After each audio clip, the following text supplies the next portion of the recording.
Hey guys, Brockshield here, picking back up where we left off with the Holy Bible, King James Version, the first book of the Kings, commonly called the third book of the Kings, chapter 14.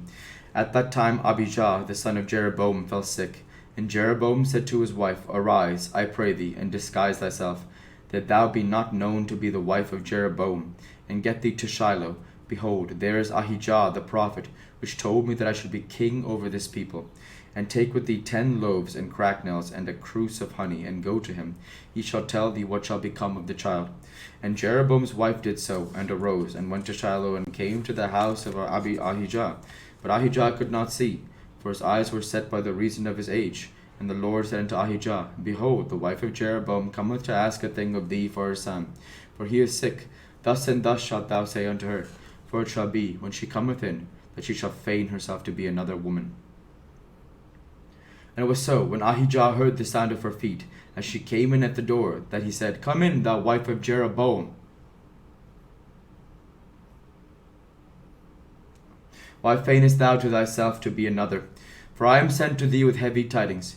Go, tell Jeroboam, thus saith the Lord God of Israel, Forasmuch as I exalted thee from among the people, and made thee prince over my people Israel, and rent the kingdom away from the house of David, and gave it thee, and yet thou hast not been as my servant David, who kept my commandments, and who followed me with all his heart, to do that only which was right in mine eyes, but hast done evil above all that were before thee. For thou hast gone and made thee other gods and molten images to provoke me to anger, and hast cast me behind thy back. Therefore, behold, I will bring evil upon the house of Jeroboam, and will cut off from Jeroboam that pissed against the wall, and him that is shut up in Israel, and him that is shut up and left in Israel, and will take away the remnant of the house of Jeroboam, as a man taketh away dung, till all be gone, till it be all gone. Him that dieth of Jeroboam in the city shall the dogs eat, and him that dieth in the field shall the fowls of the air eat. For the Lord hath spoken it. And all Israel shall mourn for him and bury him, for he only of Jeroboam shall come to the grave, because in him there is found some good thing toward the Lord God of Israel in the house of Jeroboam. Moreover, the Lord shall raise him up a king over Israel, who shall cut off the house of Jeroboam that day. But what, even now? For the Lord shall smite Israel, as a reed is shaken in the water, and he shall root up Israel out of this good land, which he gave to their fathers, and shall scatter them beyond the river, because they have made their groves provoking the Lord to anger. And he shall give Israel up because of the sins of Jeroboam, who did sin, and who made Israel to sin.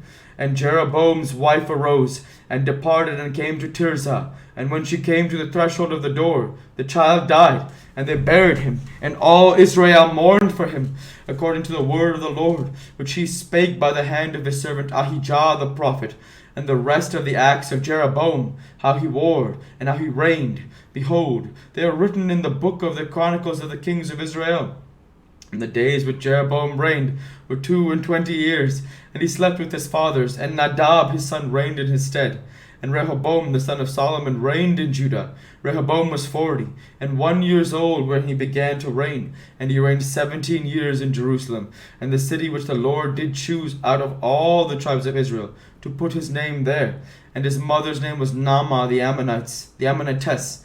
And Judah did evil in the sight of the Lord, and they provoked him to jealousy with their sins which they had committed, above all their fathers had done. For they also built them high places and images and groves, and on every hill and under every green tree. And there were also Sodomites in the land, and they did according to all the abominations of the nations which the Lord cast out before the children of Israel. And it came to pass in the 5th year of King Rehoboam that Shishak, king of Egypt, came against Jerusalem, and he took away the treasures of the house of the Lord, and the treasures of the king's house. He even took away all, and he took away all the shields of gold which Solomon had made. And King Rehoboam made in their stead brazen shields, and committed them unto the hands of the chief of the guard, which kept the door of the king's house. And it was so, when the king went into the house of the Lord, that the guard bore them, and brought them back into the guard chamber. Now the rest of the acts of Rehoboam, and all that he did, are they not written in the book of the chronicles of the kings of Judah. And there was war between Rehoboam and Jeroboam all their days. And Rehoboam slept with his fathers, and was buried with the fathers in the city of David. And his mother's name was Naamah, an Ammonitess, and Abijam his son reigned in his stead.